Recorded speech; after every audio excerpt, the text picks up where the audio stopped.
Yaya nayebi sakabino chaque fois soki likambo nanu omona te koloba te ke ezalama te koloba te ke ezalaka te. Mokili oyo ezali na makambo ya marke na marke tala tina esengelaki na Radio Lokole TV ezala pona tomonaka makambo oyo ezokende au-delà pona topendaka bino pona kolamusaka basurvo na bino makambo oyo ezali kosalama na mokili oyo ya histoire oyo epesi ngai mutu koswa. Congolais ya Kinshasa kombo na ye Moïse. Tolma galère lekaki yana baka er moko soki pe ki pauvreté leki er moko etindaka mutu mususu asala makambo oyo ezali normal te. Moïse ake kozwa kisi na Brazzaville, en fait na Congo Brazza na Dolizy. Kisi wana bayebisi chaque vendredi il faut à se transformaka akomi bébé pona mwasi amelisaka ye libele. Soki ba melisi ye libele mabela meli wana yango lesali ke mbongo na ye ebotaka e abandaki kosala yango esuki mabe akufi mystérieusement mystiquement yaya na esaka bino chaque fois bato basalaka alalaki bien atalaki en bonne santé na tongo la moki te ezalaka ba problème mingi bato ya ndengo wana ezalaka ba moro moko ya malamu te yango liso to kobetela yo awa na émission ya lelo. Le rumeur, est-ce que le président rwandais Paul Kagame serait mort? Est-ce que Paul Kagame akufi to akufi te? Yango to kosola awa na émission ya lelo parce que na oti kotanga na magazine moko awa baloyi boye. Rwanda, crise au sommet de l'État rwandais. Le Premier ministre Edouard Ngirante assume l'intérim du président. Or, si le Premier ministre assume l'intérim du président, le président peut être empêché, le président peut être malade. Oui, c'est vrai, tu bien que le président Kagame est malade, à quel point se faire soigner. Est-ce que Azali en vie, to Azali en vie? Yango, to kozongele yango awa na émission ya lelo. En République démocratique du Congo, affaire passeport. Les passeports quittent de $99 à $75. Est-ce que, d'ailleurs, tant que là qui $99, bah, Congolais de l'étranger que nous sommes, tu m'as dit qu'on somme un passeport à $99, awa ekiti, na 75. Tu consomme, bah, on a combien? Na CPI, na ministre des Affaires étrangères, moi, n'amboka madame Thérèse Kayungwamba. Ndenga lobisika boye kofuta ekomi online en ligne. Est-ce que ekozala de même pour na ba Congolais de l'étranger to kaka ba Congolais o bazala kabongo na mboka to kozongela yango awa na émission ya lelo.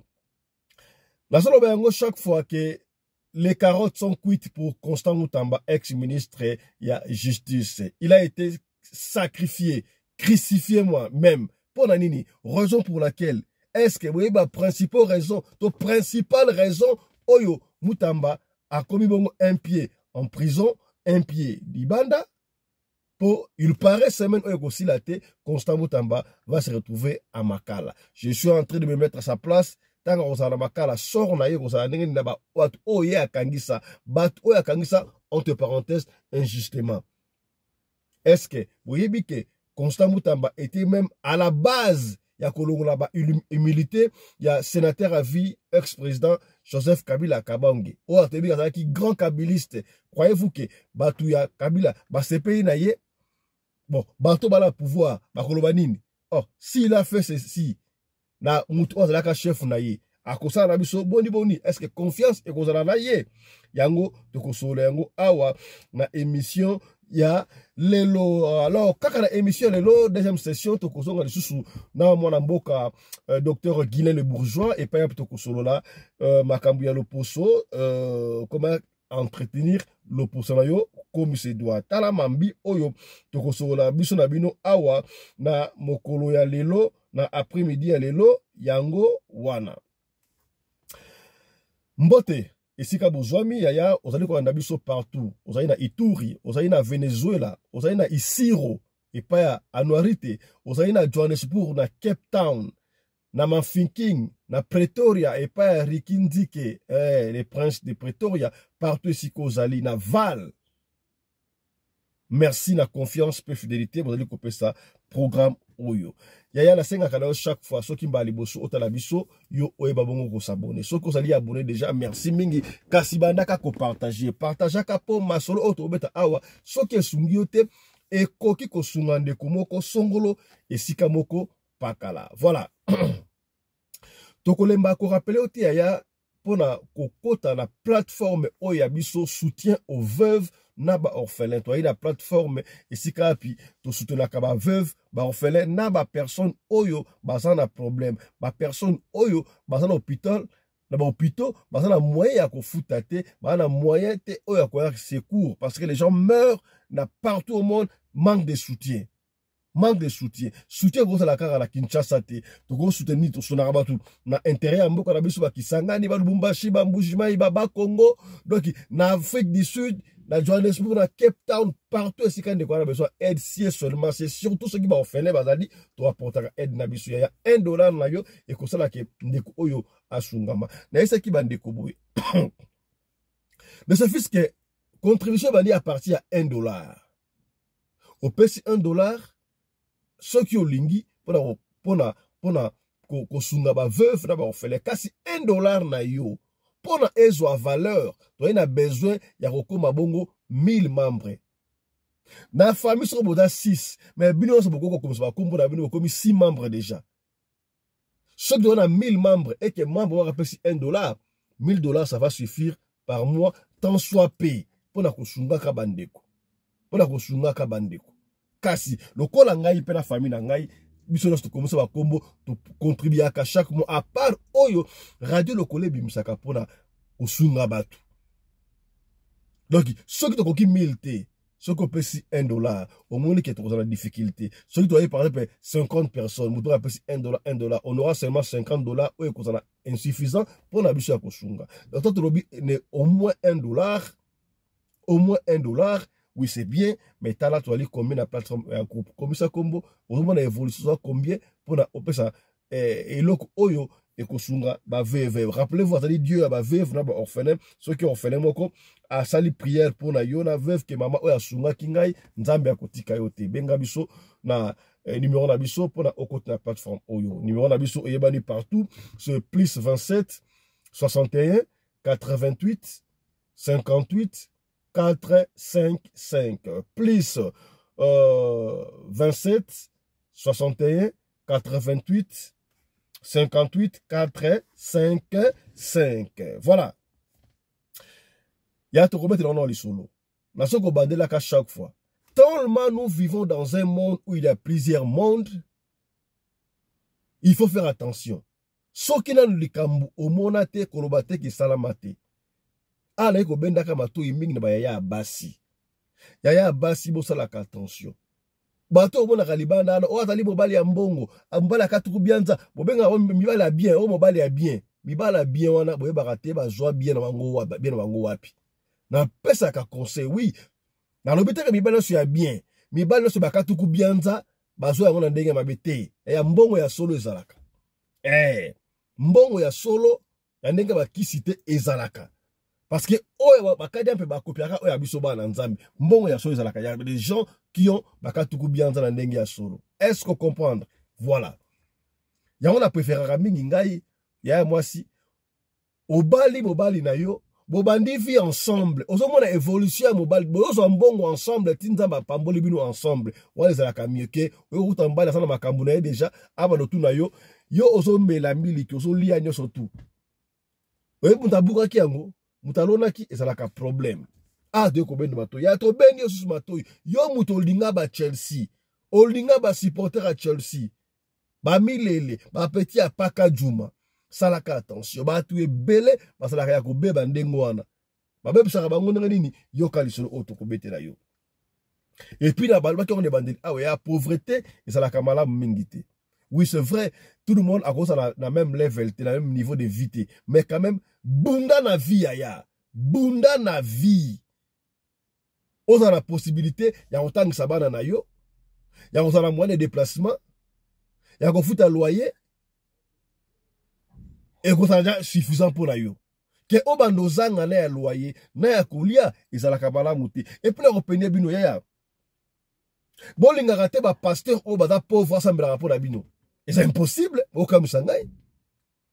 Comment pasteur yé morona nous a la difficulté, pasteur a la probe à lia, ana problème ya kolata, ana problème ya déplacement, ana problème ya vie.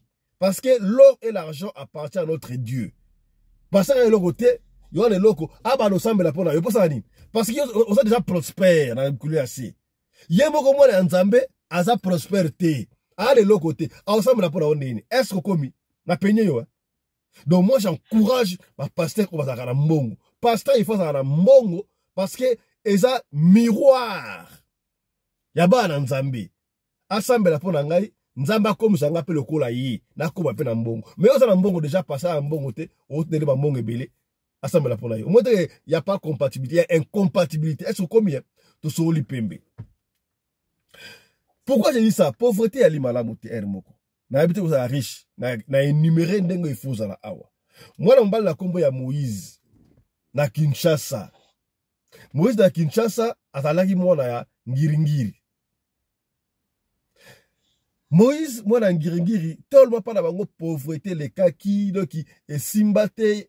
Moïse, abanda, kokende, tina, komini, ya kalamu, abimisa kutu bazelo, bazelo na ya kalamu, pour atteindre, donc, difficulté totale.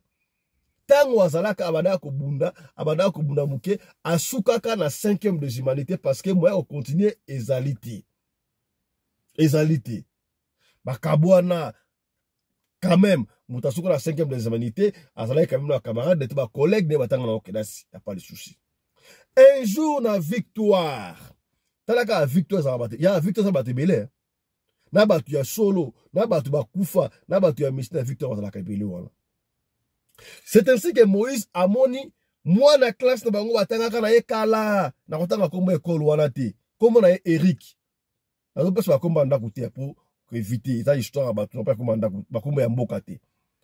Moïse a moni Eric abenga. Oh, Eric, Boni. Oh, Moïse, comment tu vas, mon frère? Ça fait un bail, ça fait longtemps. Tout le monde, bon, qu'est-ce que tu es devenu? En tout cas, ça va pas. Voilà, Moïse, on n'a pas Eric. Ça va pas. Donc, en tout cas, difficulté, moko, impossible. T'as âgé Kende, déjà, 38 ans, boye. Je ne sais pas quoi faire, en tout cas. Et puis, voilà ce que Moïse, Naomo, Moïse, tu vas déjà très bien. C'est ainsi qu'Eric dira non. Moi, je me suis installé à Brazzaville. Et ça va, la vie va très bien. On appelle très bien. Dans l'entreprise d'Angaï, dans la Kenkaïri, dans l'habité. Dans c'est extrêmement mouqué. Dans le Congo, tout le monde est PDG. Vous avez moi, les Gabonais mouqué. Il y a terme, les patrons de l'entreprise. Et vous avez moi, boutique, moi, mouqué. Ah, moi, cyber café. Oh, je suis le PDG. Ah.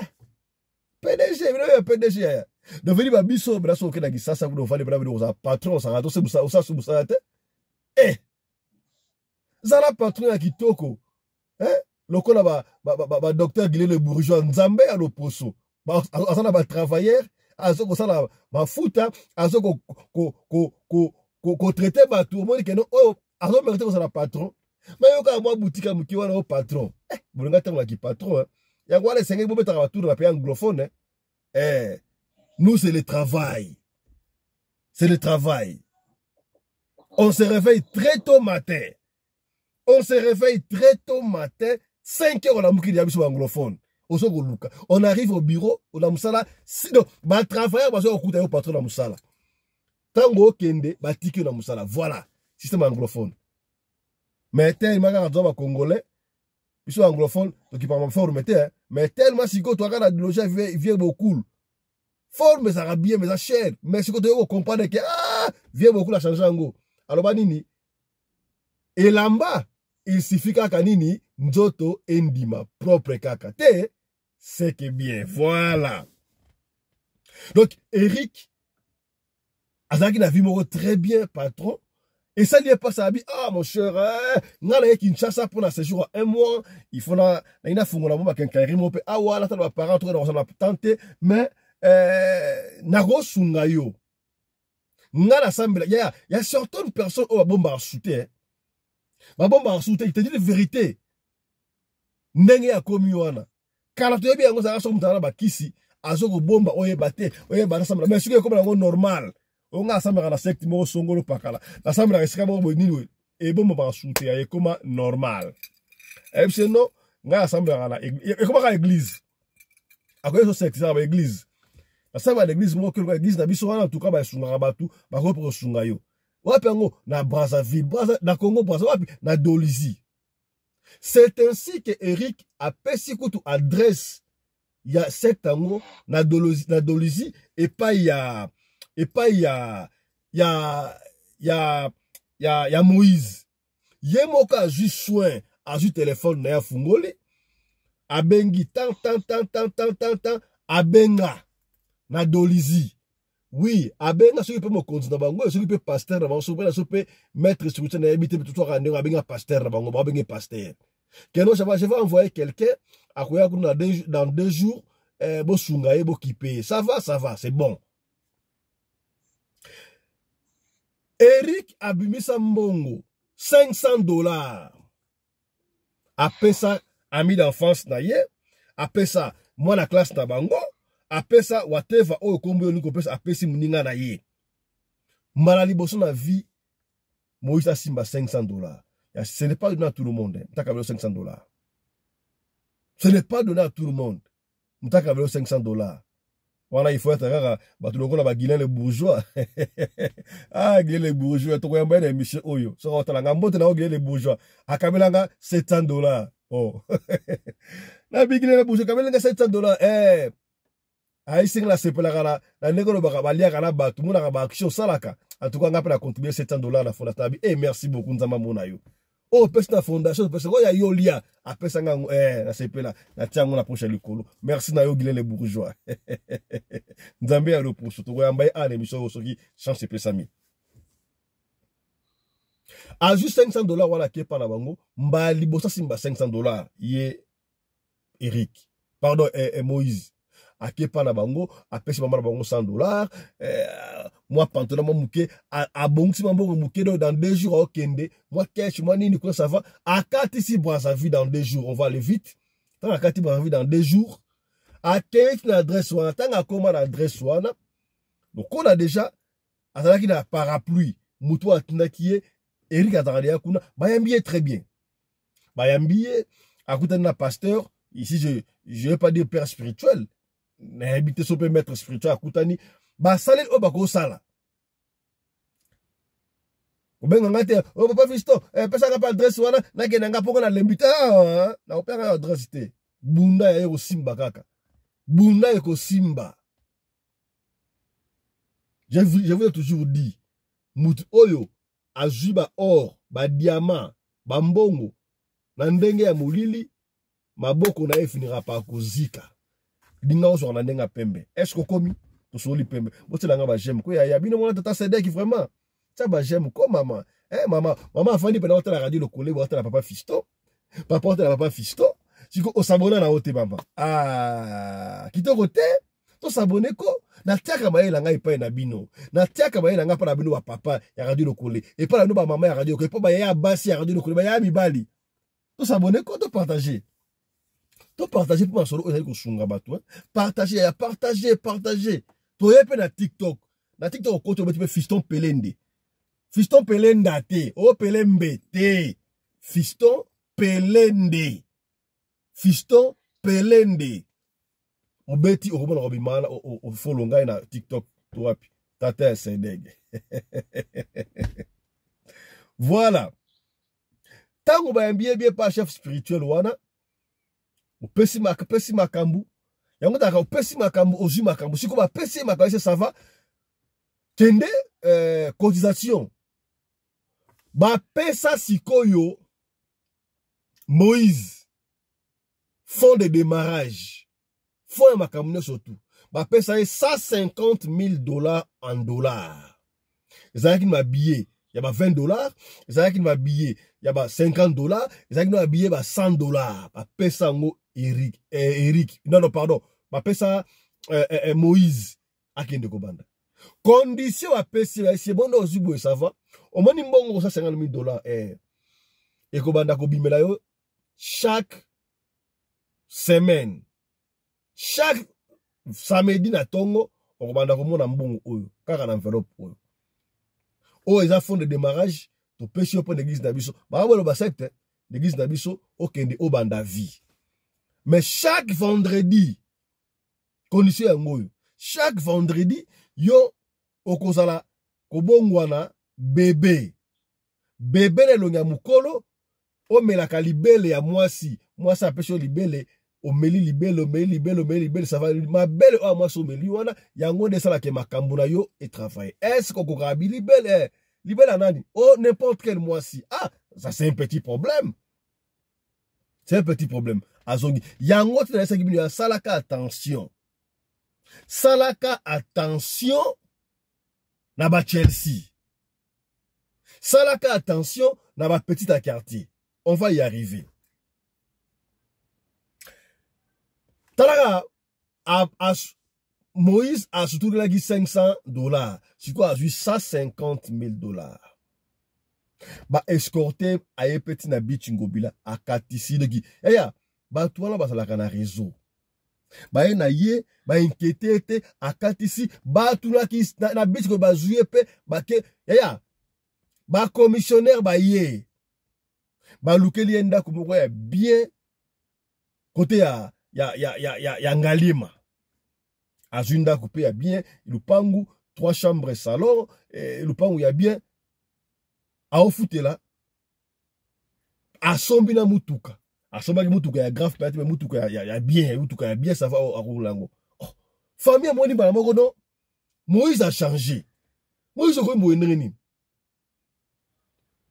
famille pas autour la tête bon heureusement pe abandé ko sunga famille suka na cadre mwana mbala bundi elle moko c'est pourquoi j'ai dit papa et c'est grâce à ma possibilité parce que ce qui papa ya Moïse azalaki na possibilité azalaki normal alors mon fils vient ici tu as pris l'argent où qu'est-ce que tu as fait toi tu n'étais rien tu as disparu pendant 4 jours oui ko so kama mo zundako parce que alors fala para bangonan ko aona na Salomon bou ayemba moko ya bakara banda ku bendenge nini ba petit na quartier ba mona ke no Moïse a le côté amisa zone na maya kalamu mais bou akomu na mbongo azu yango wapi ba petit à quartier oyo banaye ko chola ye o banaye ko finga Moïse aye lo côté akangama na kilotu moko ya madofolo no stuana akomi mutu kaka ba petit wana bangonde banaye ko kende komela mabele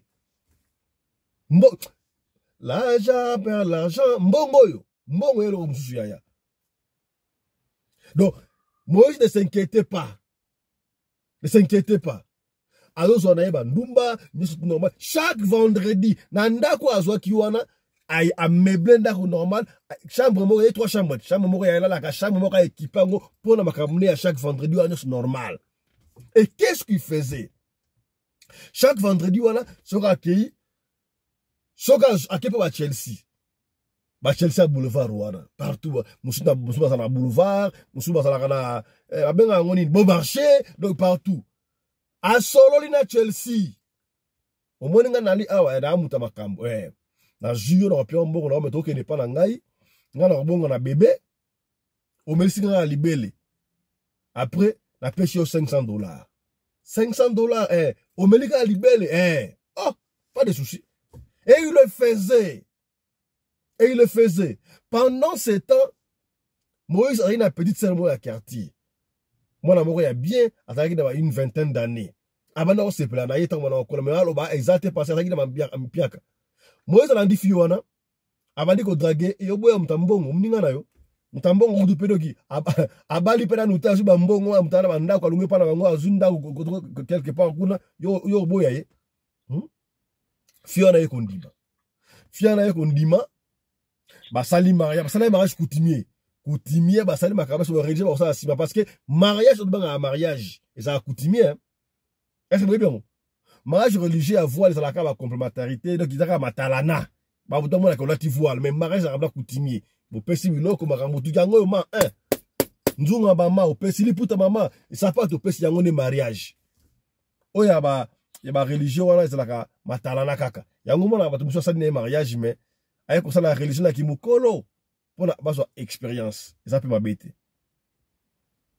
tant on appelle si bleu surtout aye ko vendre na mwasi wana abandi ko préparer moralement asaleli moi si boutique na Victoire. Ya ba boutique me mona na Victoire o ba teka ba sapato, o ba ketch, o ba sac ba nini wana. Esa makambo. Ya na makambo. Moi ça ba ni ba Dubai. Amano ko ba Chine. Donc vie pena ya Moïse échanger la minute. Ba tu comme témoignage. C'est quand moi na mbala na vite c'est quand moi tala Moïse denga bongika. Moïse ka moko ya. Qui ne risque rien à signer na ndenge na ye. Yo yebati a signer ndenge nini. Ba créer une histoire. Oh non, akuta kana diamantaire moko, diamantaire wana asungaka ye, amemaki na Brazzaville, asimisa ka babanga et ba créer une histoire ba la veiller. Mon kilo ya makamwe, ba la veille mutore ba makisi zate. Bref, pendant ce temps azo pour prévoir son esprit, mais à comme si on a respect moi si alors que ça dans un hôtel chaque vendredi à Chelsea moko boye ba keina ye ameli mabele wana puis na tongo mbongo bi $150,000 par semaine. Pas trop ndingo wana. Pas trop ndingo wana. Moi si azo melaye mabele wana. Ça dit que ceux qui moi ça melaye mabele pour moi ekobima. Mobali toi quoi pas moi si on a ba chance nyo surtout ezo pa na ye ezo kende malamoko na secteur kuna na dolizi au moins ça to beksa ngabuni mandumba au moins ça to beksa ngabuni ma Chelsea parce que à Chelsea au moins ça to beksa ngabuni na quartier basi o basali ba Chelsea te basali ba na ndako ba ça est belé mais yo lingaka ba Chelsea soki au continent monde wana pour ne bezaka ezaka faire. Oh papa fiston, o lingi to supporter ba Chelsea to siko to ba dosuka ndenge nini, Est-ce que moi ça sera Chelsea? Mais non ba Chelsea no so parce que na yebi ke bananda ko mususu ba supporter à Chelsea ko lega Chelsea yango moko. Est-ce que vous comprenez? Surtout ba étudiante.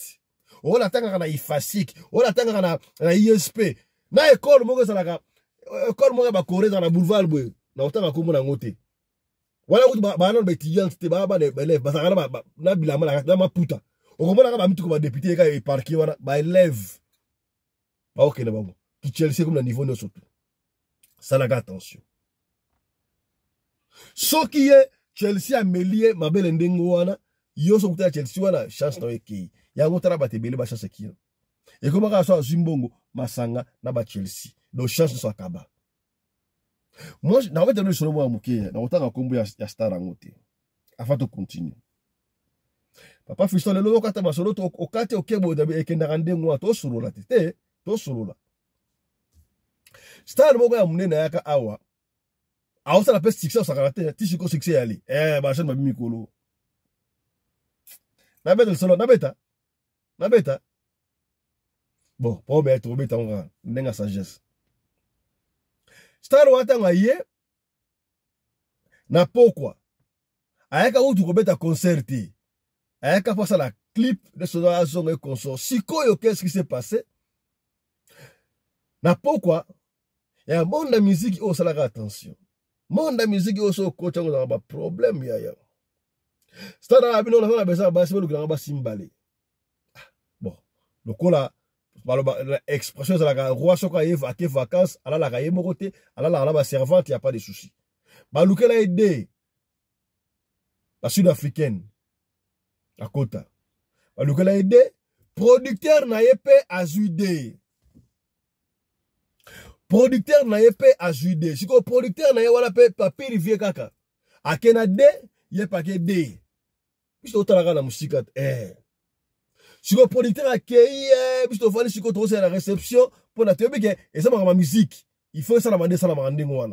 Producteur a créé, son assistant propriétaire au zonga. Si tu tellement tu as pire petit producteur, ba pire producteur misibo moroboy. Ayo mondi tio so ki na tia ngona na porokondo na fini porokondo eko koma awa.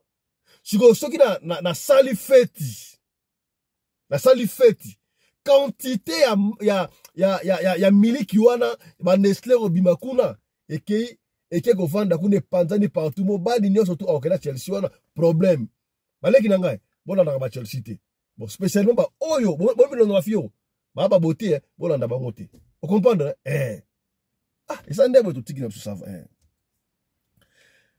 Siko star musicien avanda na ba Chelsea wana banda bututi na tongo biso kena na so bien tangu polita si tokena biso akati ma mukelenge na biso toki na tongo so to ya pas start siko na tongo sikoyo ba fi wana basisi ba bimini bango baki ba déjeuner pe konso tango siko to déjeuner tango to déjeuner ba fi wana basisi na fi ba ka son te ba ya ba supporter à Chelsea ba binine mais tu comprends te mais ici na bino o bista na bino asala biso le remonter et pas biso kanda et puis la tonga pas biso mo neni oh masara msa asala le otali ngelo banini oh non biso to longola ka bilamba to avant biso na mbet ndengwana biso mba na mbet bilamba ya fa na kiti aota la biso kabwe abandi kota la biso ka ndengwa to sa eloko te tina tongo ah c'est vrai mais tu sais pas été mais pas biso mo na biso ta biso kemtali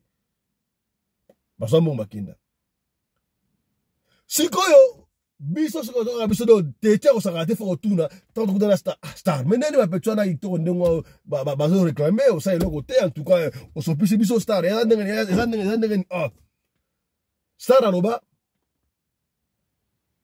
o mo ba petwana soki ata bazongenga ndenge nini bo mekate na esibino po bino sa batuna ngai ba petwa da isil ba ça déjà dogi ya oloka déjà aussi makambu déjà talaka to sala ba clip na bi eza boy to tika besina ndengo wana star ngo pasala mama la succès dans le comme on a été dans la lien on a histoire pour te faire voir bino ba ba Chelsea salaka attention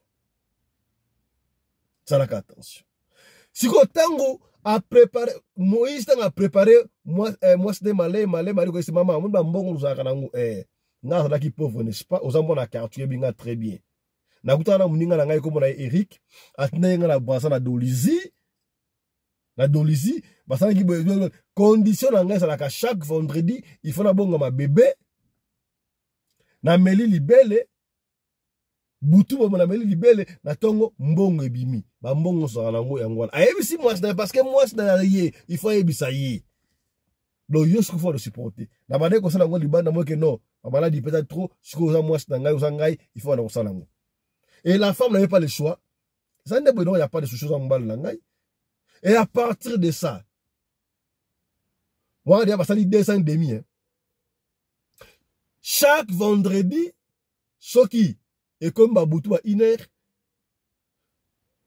Moïse a côté de la chambre, moi c'est à côté de la chambre, abongwani bébé, et l'ongia mukolo, n'jota ba bébé, amélicie, bibel, ameli, la tongo, ça va, mbonge bel bango. Et c'était comme ça chaque fois. Et comme bango, normal. Pendant autant d'années, si vous avez comme un air moko boé, moi c'est un comme un Patricia. Moi c'est comme un Patricia. Siko Patricia comme tolo na ye pasi donc non malaise à quel hôpital boy bazo mon loko malongate donc pasi donc pas ya comme douleur siko après quelle année est-ce que douleur o ezandenge na pona melisaka mobile oyo ninte et puis bana na coûte ça fait toquer 200 300 yango na so bo tatendenge nini qu'est-ce qui ne va pas à cause de inquiétude jour moko na clinique ngali makuna basali l'examen mais surtout non tout le monde est le remonter mais ça va douleur peut-être ba faiblesse ba pesi ka antibiotique a kenet na cinquantenaire ba mon le remonter non o commis dangereux. C'est ainsi que Patricia akenda et pas la bango a betela maman la bango na bande ko na tala biso boye maman abi ezande boye donc yé bokilo ngo azombongo boy yango wana boy tala kutubu yango asalaka yango comme yango c'est pas possible ça va tu aimes to ça yo songa to benga yo tu ba to ça yaka lobi to kene komona ba pasteur partisa zongi ndaku akosi mobile na e Moïse que non lobi to ça na réunion en famille to kende réunion en famille, non seulement après réunion en famille, na okende veye mortuaire ya matanga ya camarade nanga. C'était un lundi. Na kepa biso na la likuna mardi na okende matanga veille mortuaire na lali comme ça mercredi na kuzonga. Lokola ezaki nango mercredi.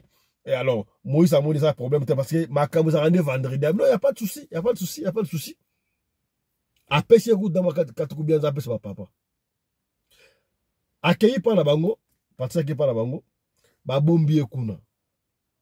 Ba kei pa pasteur moko besongo na otanga komo na été. Ba sambela ba saki na sa prière. Il y a encore de vrais pasteurs. Ba pasteur ya solo bazali. Na kolo batike no ba pasteur ya ida so baza fauté. Ba pasteur o baza vrai. Baza non baza 0,70%. O ya vrai. Mais 99,30% wana ya faux. Asoli pembe. Il y a bien bazali madame Mouké. Priez. Nzamba talisi bango. Donc, batia mwano musika bakanga eri ya basinga donc ya kobota te bala tu bazwa donc nzamba libéré. Siko mubala c'est la mouba c'est mercredi a été. Abenga moi si téléphone il est caté.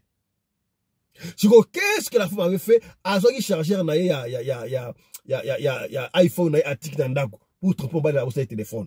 Bien préparé. Tava comme mercredi moi ça y était. Mobala landa moi sniper pas apparent. Ake kotuna papa boni mais moi c'est ngai tabi no moi ça moi ça gisa awa alala ki déjà awa lundi marada baki okende matanga et pas camarade effectivement matanga camarade matanga en toi tu éviter alala na matanga ko ba moni matanga te jeudi l'oblige vendredi abenga moi si le katabi no autant moi la charger peut être abosa la charger na abade ko ba awa charger exacte peut charger nini mais on ne sait pas mobala zongi aïe juste Moïse. Vendredi koki moi si ayate. Vendredi koki moi si ayate. Or, tango déjà a convaincu qui moi si naie. Condition parce que écoute à n'importe quel moi si. Mais ce qu'on bali, il fait dans la gare moi si naio. Il n'avait pas le choix. Kuna déjà pas closer il fait dans la gare moi si naio. A cause ça ndenge nini.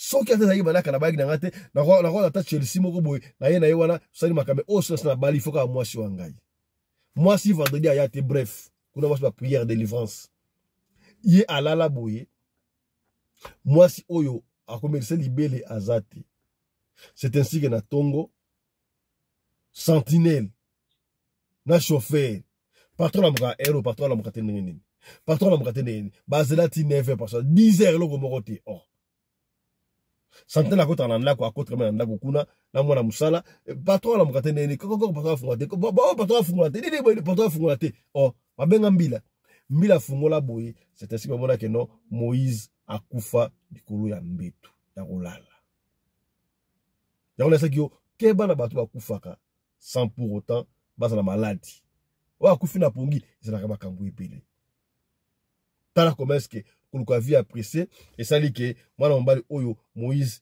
akufa est-ce que lisolo oyo était yote vie apprécié et suka kaka babia ya to lukaka to zona ndenge ya normal mbongo ya normal ezalaka ya bato bazwa mbongo ya normal baza ebe na mukili oyo oto bakite trubi partager lisolo ya Moïse na Eric na Patricia et sukiwana Yambo tokota na makambo oyo sali masolo ya mboka na biso to pe ya Paul Kagame est-ce qu'il a kufi to a kufite ya Mutamba tikana ya bapona bino pendant quelques 5 minutes et docteur Guillet les Bourgeois parce que les temps nous presse c'est vrai que docteur Guillet les Bourgeois n'était pas programmé azana message à couper ça et pas ya batu oyo aswana kayango to ya mela lombango docteur Guillet les Bourgeois mbote na yo bon après-midi hein.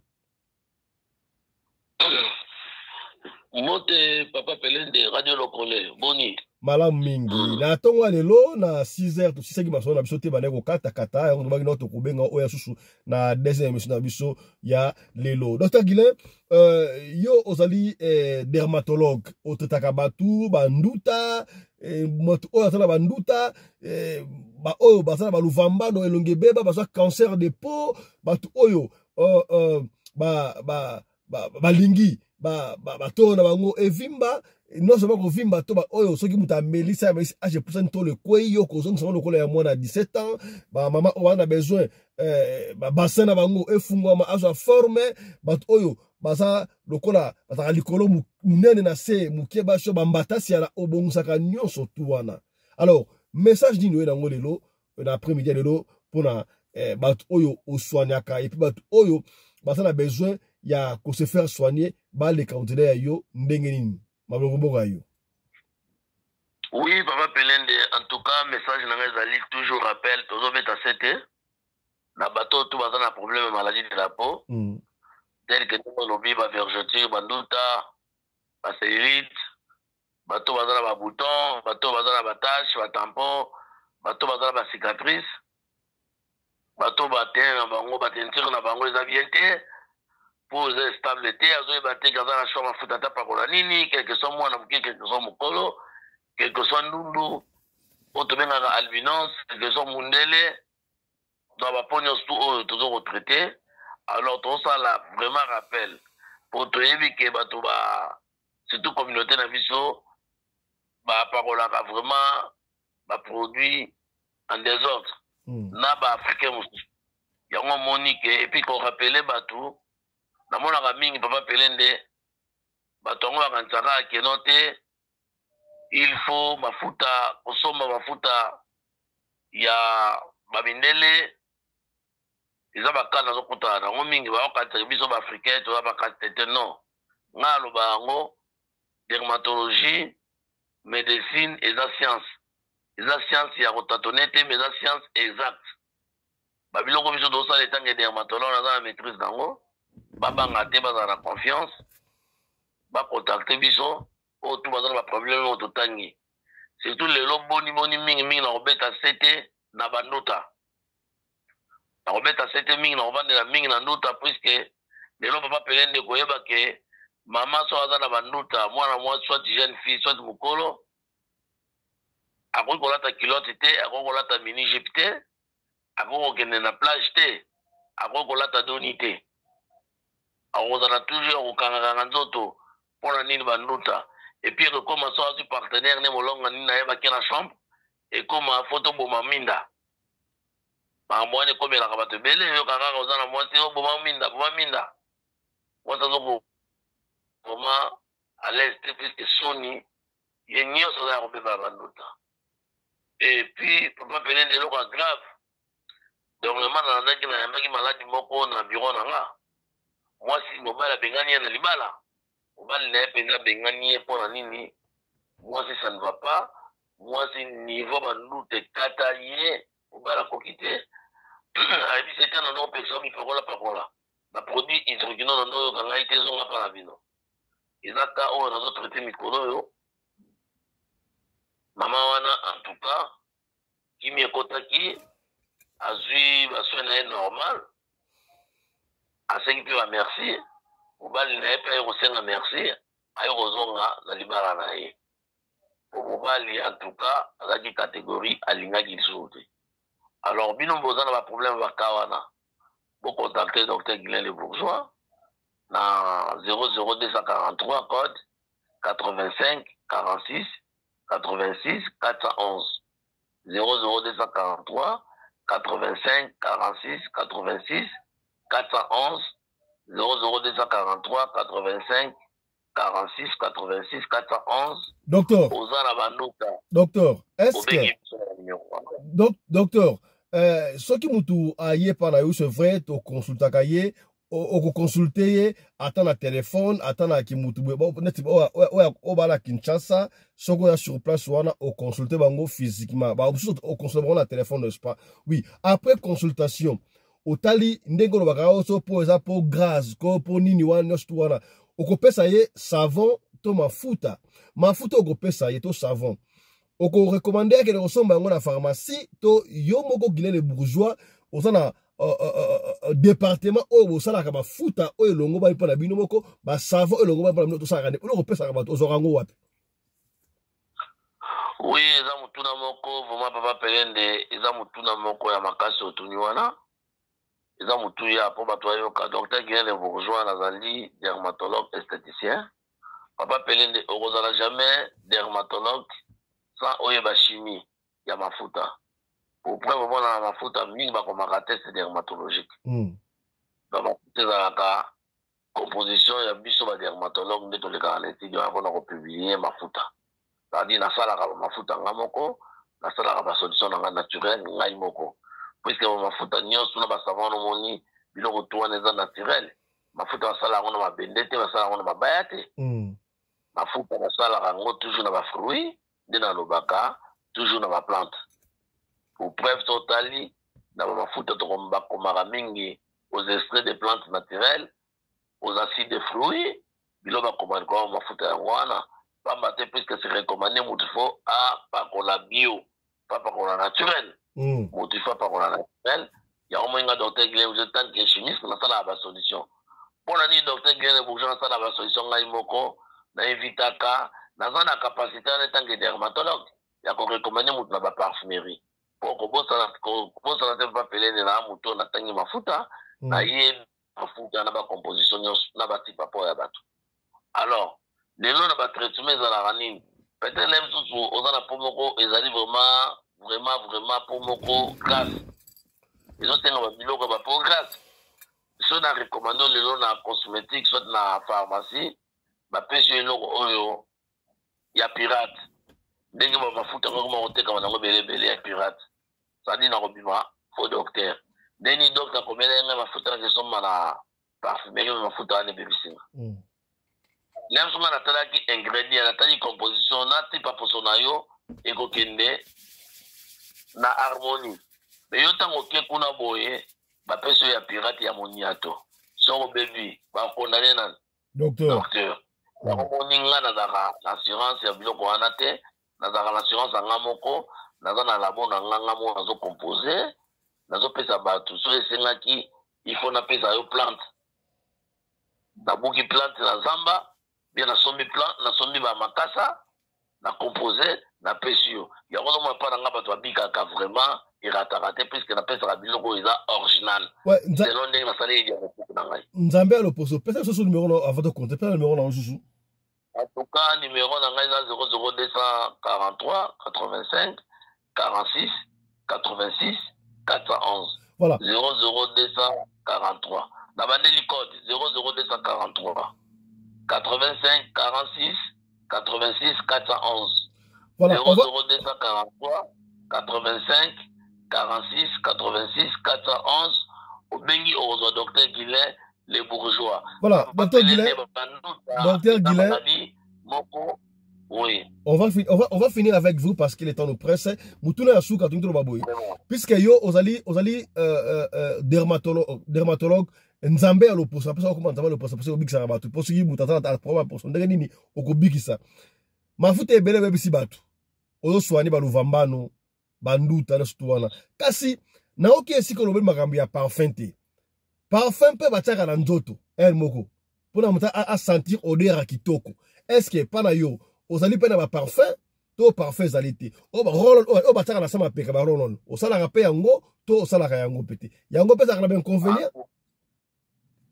En tout cas, Papa Pelende, on a dit pour moko, na moni ozamu anzambe plus que nzambe inspira na yo, na moni penza inspiration oyo bibisi, en tout cas, ils ont un niveau aussi. Peut-être nga pe na zaki na obunga, oui, Papa Pelende parfait et la ramabe. Sauf au côté na parfait à pirate, et puis ça rappelle cancer de peau. Ya on a zobe kasete na bato bataka ndani parfum malamo na poso na nzoto ezaka mabe so osala ko utiliser parfum tena elamba otia na poso nzoto te parfum oyo ekotaka na poso nzoto eza parfum original so eza nango original ezasala eloko te me parfum oyo eza ya mabe ekende kodétruire poso na yo puisque eza na bainfection so chronique. Parce que dans la des magasins ici, la raté, microsana pour ma grattage. Bien que ça la parfait. Donc, comme on a ya maman, on a microsana chronique, na ya mapeka. Atamola partout, microsana ici, la raté. Et puis, je sais qu'on t'a eu, mutakonda. Dans la kota na ngana traiter infection là. En tout cas, mikosane sila azongi la santé là. Donc, tu vois na département na yo, na maison kuna na epa yo dokotolo Guilhem Bourgeois. Donc ba parfait ça la kate hein. kaka ba mafuta na ba savon. Non, nazana ba parfum, on a collaboré nango, na otanga kombo te pour la publicité, ba maison na sur ezali, ba parfum na ya bien ezali, ba auto tout ba monique nazana posa ya ba parfum, ya bien wana ya qualité. So ba benga na kopesa bango, ba parfum na inconvénient te, ezana solo nango dera bien, ezali sami na ba norme, ate jouer na posa, ate jouer na sama peka. On en est très bien. Tout ezali. Bah, contactez toujours dans 00243 85 46 86 411 00243 85 46 86 411. Merci beaucoup. 00243 85 46 86 411. Si on va contacter Dr. Guilain Le Bourgeois, Moutoua dans la poste à parfait, vous en avez inconvénient. Donc on va mettre parfait. Merci beaucoup, docteur. Merci beaucoup. Merci beaucoup, docteur Guilain Le Bourgeois. Merci beaucoup. Merci beaucoup, docteur Guilain Le Bourgeois. Voilà. Autre chose à présent. Est-ce que le président Kagame serait mort? Oui ou non? Je pense à Moutou Kouswa. Tokozongela yango kalamingi awate. Ce qui président Kagame akufi to akufite. Kasi, to sur la makambu ya passeport. Passeport, ça posait ou ça pose problème beaucoup dans la République démocratique du Congo. Surtout bato ba libanda. D'abord, na kati ya mboka, ezali problème te. Bato ba ko so ba passeport na bango $99. Est-ce que c'est là qui $99 solo ya pas de souci, mais prix officiel, c'est là qui $99. Sikabwe.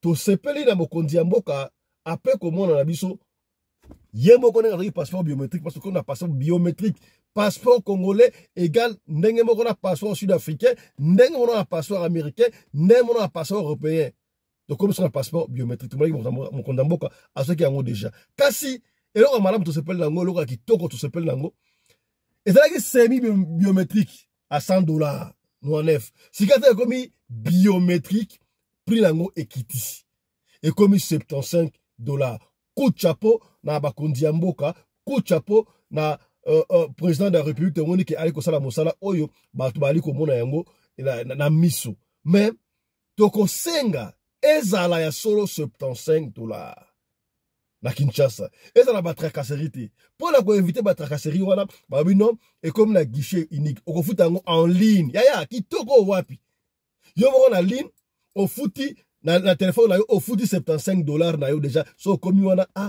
embrimer ça la té bino ba gens affaires étrangères et comme até que ba tracasserie pesa $10 te balobi $75 si on s'interroge question ya siko wana niveau ya pays et bon siko na niveau ya intérieur on peut encore comprendre et na niveau extérieur ba province ou Libanda parce que bato ya Libanda ezala considéré comme ba province biso bato to Libanda Afrique du Sud France Belgique États-Unis je ne sais pas où est-ce que ba ambassade na biso zali ba ko futa pe kaka $75 voilà to boni mama ministre lobeli yango te ba tracasser ko zala te parce que tant on zala ki $100 $9 Libanda to ne ko futa $9 te to ba ko kende au-delà Likolo nango passeport wa pesi mais ezali pe ko bimati. On ne sait pas. Il va ko bimati peut-être va ko cela éco biométrique to ndenge nini. Yaya ba ko sa binote dans si ba coup de fil belé papa fisto ba lui passeport le ko biométrique et mati et comme yo ka ndeko senga papa fisto ba bi passeport comme $450 le kuta yaya. $450 te. Passeport d'aki $9 na Kinshasa et qui dit $75. Na ambassade, c'est vrai que on va dire qu'on fout au-delà à $100. Mais awe commis $75. Est-ce que peut-être l'ambassade soit $100? On ne sait pas. Et comme qu'on fout online, il faut qu'on fout en ligne. Si il pas une abisso, la Libanda, tout, alors, la ligne de l'abino, madame ministre, il y a Madame la ministre, y a affaires étrangères, moi Namboka Thérèse Kai Kwamba, oyo, il y a passeport et puis ma carte consulaire. Vous devez prendre les cartes consulaires, hein, on doit s'identifier. Il faut être fier d'être congolais. Comme moi je suis fier d'être congolais. Partout que là, t'as la congolais wana. Il faut être fier d'être congolais. Tout à l'heure, nous, Madame la ministre a donc expliqué. Suivons. Nous avons aussi repensé et changé le processus d'obtention du passeport. Le passeport ne s'obtient plus à un guichet où on doit payer voilà. pas $99, mais $99 plus ... Le passeport se paie uniquement en ligne ou à un guichet bancaire. Voilà. Cela veut dire que nous avons complètement éliminé l'interférence humaine que nous connaissons, qui est malheureusement un des facteurs avec lesquels nous vivons dans beaucoup d'aspects de notre vie publique, mais nous avons vraiment fourni des efforts importants pour enlever ce facteur humain et pour donc permettre aux Congolais et la Congolaise d'accéder facilement à ce passeport sans interférence avec un paiement direct. Et grâce à l'intervention directe et personnelle du chef de l'État, nous avons maintenant un passeport dont le prix n'est pas $99 comme c'était initialement prévu, et j'avais l'intention de le lancer à $99, mais plutôt un passeport à $75. La prochaine étape pour moi, et je suis très ambitieuse là-dessus, c'est de basculer vers un visa numérisé, un e-visa, comme beaucoup d'autres pays l'ont. Cela voudra dire que ce sera aussi beaucoup plus facile de venir en République démocratique du Congo. Nous aurons encore une fois des processus numérisés, sécurisés et beaucoup plus faciles aussi à payer avec des transactions bancaires et supervisées et sécurisées. Nous ciblons aussi pour mieux accompagner les Congolais de l'étranger aussi le lancement de cartes consulaires uniformisées que nous aurons de la même manière dans toutes nos ambassades pour permettre aussi aux Congolais et aux Congolaises de l'étranger de circuler librement, de pouvoir s'identifier sans devoir toujours avoir leur passeport sur eux et d'accéder mieux aux services respectifs des pays hôtes dans lesquels ils se trouvent. Les conditions de travail de nos diplômes. Voilà, là, la ministre continue les conditions de travail de nos diplomates. C'est quelque chose auquel je tiens énormément. Un des points sur lesquels nous avons travaillé pendant ces derniers 12 mois, c'était déjà de fluidifier le processus de la paix. Fluidifier le processus de la paix en mettant en place une task force conjointe du ministère du Budget, des Finances et des Affaires étrangères. Au-delà de cela, nous nous rendons compte, et je pense que c'est à travers justement ce travail d'équipe que nous avons pu identifier beaucoup des obstacles récurrents. Nous nous rendons compte qu'en numérisant certaines choses, encore une fois, la fameuse numérisation, nous pouvons accélérer ces processus. Et donc maintenant, nous sommes vraiment dans des conversations très avancées avec des prestataires qui pourraient nous permettre justement de numériser l'entièreté, disons, de la fiche de paie des diplomates à l'étranger pour nous permettre d'avoir des paiements plus rapides. Et surtout, une chose à laquelle je tiens énormément, c'est d'avoir aussi des paiements dans des intervalles plus brefs. Voilà, et surtout ça, ceux qui sont diplomates, paiement dans un délai bref, parce que rappelez-vous que fonctionnaire à travers l'ambassade fonctionnaire paye à l'État, il faut se rembourser. Ceux qui vont comme il se doit, il y aura moins de corruption possible et vous devez faire quelque chose pour la condition de bango ambassade partout dans le monde entier travailler d'ailleurs ici en Afrique du Sud ils font un travail de qualité, on apprécie tout petit merci matondo ya bandeko o ambassade d'Afrique du Sud d'après tout ya ba ko sala musala moko impeccable malgré ma condition de réunité mais bon ça là fort ça na bango comme se doit encore une fois de plus félicitations ma décoration bazali awa na ambassade sikoyo. On a des questions à se poser. Donc, on a ambassade, passons prochainement. Même Congo des étrangers, on a en ligne. Bon, on va foutre aucune ambassade, aucune malamor, on a fait étranger. Voilà, on a des questions. On s'interroge, donc on a prochainement. Voilà. Autre chose à présent. Les carottes sont cuites pour Constant Mutamba. Constant Mutamba azali nani bato ebele ba yebe Constant Mutamba ka siko Constant Mutamba azala qui ancien kabiliste bon qui n'était pas kabiliste tout le monde était kabiliste quand vous travaillez avec quand vous avez travaillé avec le président Kabila, le président sortant, l'ex-président qui n'est plus sénateur à vie grâce à Mutamba vous avez kabiliste Tant au président Kabila a tiki pouvoir, après si, la passation pacifique du pouvoir, ou et salama, tu vas go souhaiter, et salama, tu comme un président en exercice, non, ancien président, on avait apprécié, tout le monde a compris, on n'a pas étranger, pas américain, mais biso, comment qui, mais, bah, tu vas donc, on a mis sur basali que, héritage Joana, tout ça qui n'a est bousillé. Bah, ça, il ne se pas séparer président, si quoi, la président à Kala, tu vois ce que ça donne. Alors, tout le monde a qui ango, Malouba, il y a fin qui a limité, et tu sais que des coxama à chaque fois que les Congolais, les policiers congolais tournent Kazakh à tout moment. Bah, tourner Kazakh, bah, comme il y a mon côté à Fachi, il n'y a pas un problème, tout le monde a qui ango. Parmi bateaux, bah, traverser Constant Moutamba. Constant Moutamba, tout le monde a un ingénieur pour la République. Lui, il est plus fort que Tshisekedi. À Salaboy, on ne peut pas le comparer à Tshisekedi de consort, il n'y a pas de souci. Mais malgré ça, il a été nommé ministre de la Justice. Batou Baloba qui est bel écoute, le président a nommé un opposant dans le ministère de la Justice. Et c'est là qui Moutambu. Et on avait vu ce que Moutamba avait fait. Comment ça avait commencé? On avait de l'espoir. On avait de l'espoir qu'il y ait un bon sabon juste en bas. Il est allé plus loin pour la Kolobake. Peine de mort et vous avez établi même pour détourner un bon à fonds public. Donc c'est pas là qui n'a pas. À notre grande surprise, Yemoko a Bakangi en flagrant délit. Est-ce que ezali mutambu, tozali mutambu te? Est-ce que ba kosela ki makambu, to ba kosela makambu te? To monaki ba zuzi ndenge ba senga ki permission na Assemblée nationale parce que Constant Moutamba était d'abord député avant akuma ministre. Ba longoli ba immunité na ye, ba livré na maboko ya ba zuzi o ezali normal ceux qui ba moni mbilinga ba livré na maboko ba zuzi pona to mona justice na maboko na biso. Est-ce que yibaki ya solo to yibaki to moni ba policier ba leki ebele? Aïbaki a sonné ba démontrer en que il faut bakangayi. Kasi baïke balobi oyo tout moni wana bakangi Moutamba détournement à 51 millions ba 15 millions ba mbongo boye ezali kaka ba mascarade. On a voulu les crucifier parce que Moutamba a quelque simba esika ba simba kate oyo bena sona yemba tala moi no bandi mabe mwana soubeli courant. C'est-à-dire quoi? Moutamba soubeli courant pour la baronne ndengenini. Moutumoko tazaki na makanisi ya kolongola ba humilité à chef de l'État ya kala comme étant sénateur à vie.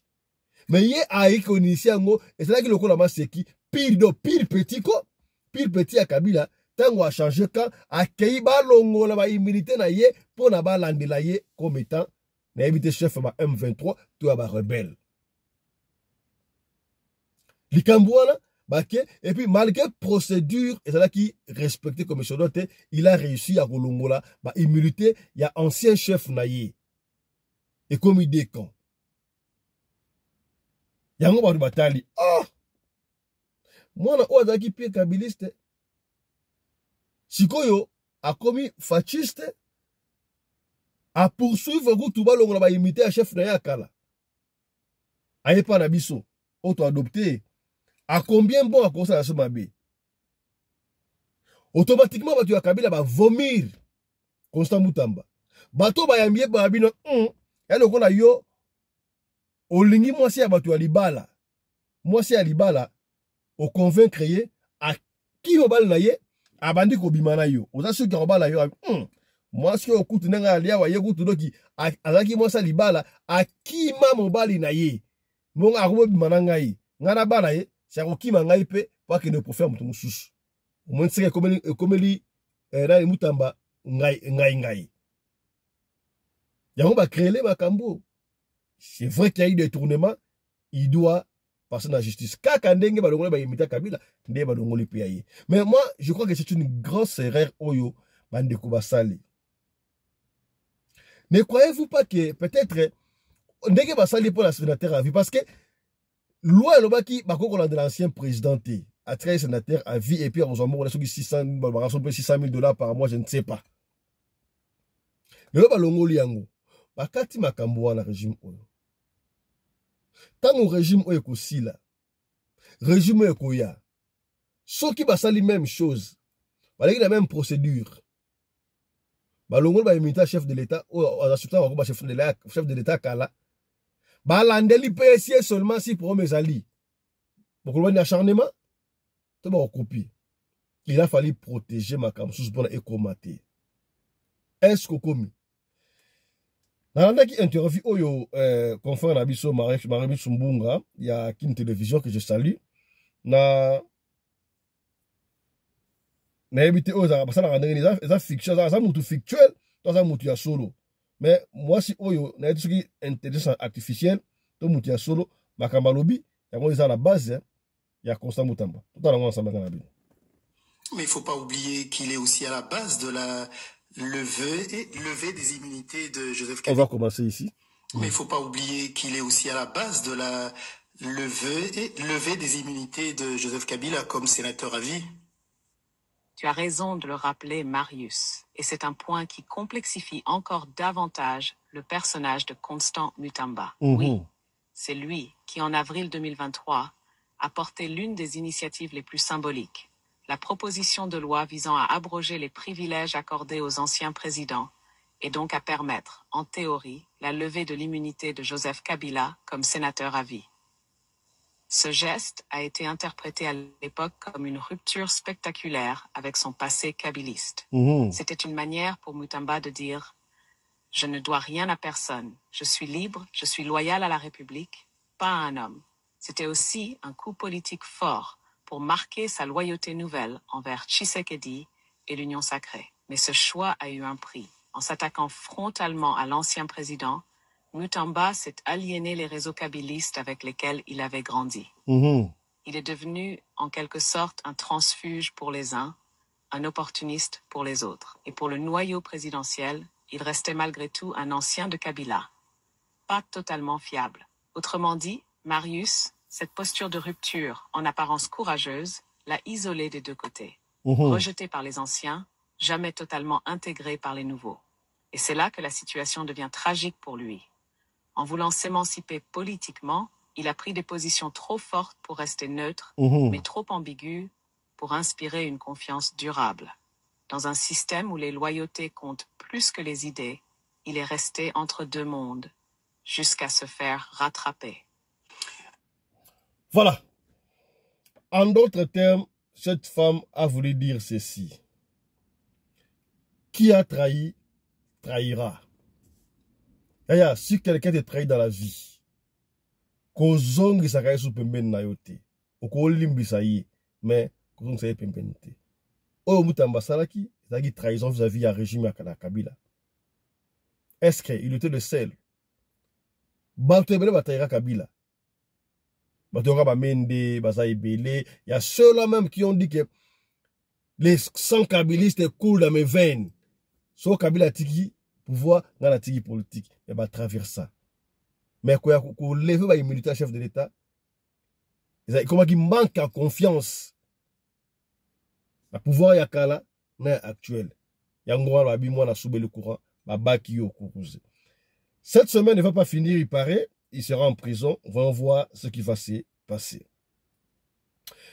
On va finir avec cette information. Tu l'as dit, tu l'as dit, tu l'as mouki, tu moni, dans les réseaux sociaux. Na RDC, news. Est-ce que c'est fiable, l'information? Oyo, je ne sais pas. Yango yo awa, RDC, news. Bon, je vais lire pour vous. Rwanda. Crise au sommet de l'État rwandais. Le Premier ministre Edouard Nirente assume l'intérim présidentiel. Si le Premier ministre assume l'intérim présidentiel, cela veut dire que le président est absent. Le président est absent, le président peut être malade, il peut être empêché. Les gens disent que le président Kagame n'est plus. Est-ce que le président Kagame n'est plus? Et bien, le bateau, c'est pas le coup de peau. Le Premier ministre est pas à Outou. Outou pouvoir. Est-ce que c'est vrai? Total interview moko na Vox Africa et pas wapi moko opposant a dit qu'on confirme que le président Kagame est sérieux mort. On a évité interview à Sika, tu as Kala, mais moi je ne confirme rien parce que je n'ai pas les preuves. La ligne Ngalabino, total yango ensemble. Bolanda. Le Rwanda est sans président. Le siège présidentiel est vacant, personne ne veut en parler. Et je vais vous dire pourquoi. Ça, je peux faire rapidement une parenthèse. Tout le monde sait qu'il est malade et qu'il est allé se soigner à l'étranger. Donc ça, ce n'est un secret de polichinelle. C'est pas sûr. Je ne sais pas comment vous l'avez su, mais le gouvernement rwandais, ou ce qui reste du gouvernement rwandais, veut faire croire à tout le monde qu'il n'y a aucun problème. Moi, je vais vous raconter pourquoi je vous dis actuellement que le président Kagame n'est plus. Oh. N'est plus. N'est plus. Vous affirmez? J'affirme et je réaffirme qu'il n'est plus. Il n'a qu'à ressusciter pour venir nous contredire ici, ce qu'on avait demandé d'ailleurs. Monsieur l'abbé, avant que vous n'entrez dans les détails, vous êtes un homme de Dieu, vous le savez.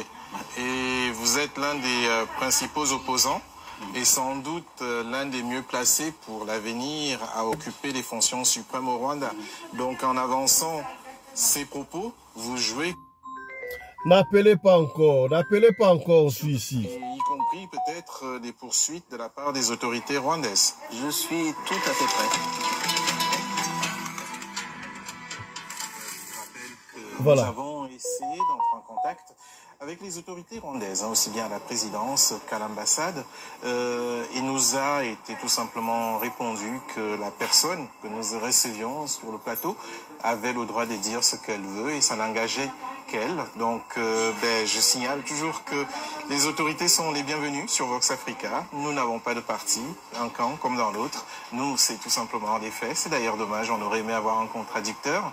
Il n'y en a pas. Peut-être que lors d'une autre émission, on aura cette fois la version côté pouvoir. En attendant, c'est l'opposition.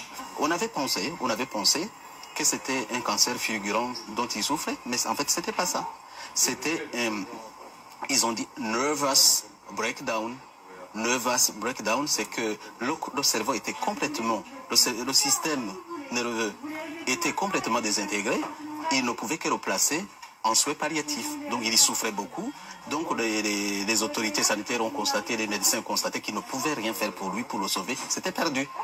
Alors ils ont décidé de le placer en soins palliatifs là-bas. Et puis en attendant la décision de sa famille pour le débrancher. Parce qu'ils avaient établi, et ça c'est l'information, qu'ils ne peuvent pas revenir à la vie. En fait, ils ne peuvent pas. Donc vous êtes catégorique. Le président du Rwanda actuellement est en état de mort cérébrale. C'est ça. Et puis, ce qui m'intéresse beaucoup, c'est pas ça, parce que je peux y arriver aussi, quelqu'un d'autre peut y arriver, c'est un accident de la vie. Mais le problème, c'est des conséquences politiques de cela. C'est un président de la République en exercice. Cela se passe, le gouvernement ne dit rien. Voilà ce qui est bizarre. Voilà, cet homme, c'est un abbé, Azam Mokoya, opposant à Rwanda. Il nous dit que le président rwandais, Paul Kagame, serait mort. D'après ses dires, d'abord, je croyais qu'il était mort physiquement, mais à la fin, cerveau, bongo, naïe, bandi kokufa, ça me rappelle la chanteuse sud-africaine, comment elle s'appelle encore? Voilà, il a même maladie, Brenda Fassi, voilà, Brenda Fassi, puis une maladie, c'est-à-dire que bongo, cerveau, et au kufa, malembe, ti, bongo, kufido, il sait plus raisonner, un soin intensif, pardon, des gens en famille, n'a pas débranché, ça va débrancher, Kagawana, président Kagame, va se reconfirmer, mort. Donc, on n'a pas encore les précisions, on attend. Est-ce qu'il est mort? Il va succomber? On ne sait pas. Vous avez écouté comme notre confrère journaliste a dit. Donc, le gouvernement rwandais se réserve encore. Et nous non plus, on n'a pas de précision. On n'a pas fait un commentaire là-dessus. On attend. Si seulement s'il y a des informations fiables, tout vrai, on va revenir parce que, mais quand même, Vox Africa, c'est pas n'importe quelle chaîne, hein. Vox Africa, ils ont comme la radio locale, alors nous, on n'a pas de commentaires. Voyons voir ce qui va se passer. Pour vous qui nous avez appelé de partout, Papa Fils, là, le président rwandais est mort. Non, on vous a balancé cette image pour la bouiller. Ça ne nous engage pas. L'équipe, on a Vox Africa. Voilà. C'est par ici que nous bouclons cette émission. Il y a deuxième session à Mokolo Lelo, mercredi. Merci de nous avoir suivis. On peut la biso ya sosa le soya ko pesa benga biso o peli so na yo soko bengi biso o zubisote comme tung samate tikela biso audio ya liso na yo to ko bete yango kaka ndenge olingi to bete yango soko olingi to tanga kombo to tanga kombo soki po boyi to tanga kombo te to tanga kombo te, nous on fonctionne comme ça. Allez, portez-vous bien. santé de faire à tous. N'oubliez pas surtout de vous faire inscrire dans la plateforme soutien aux veuves et aux orphelins. Votre contribution, au moins $1, va aider les orphelins et les veuves quelque part. Allez, on se retrouve demain. Chap chap et tchara.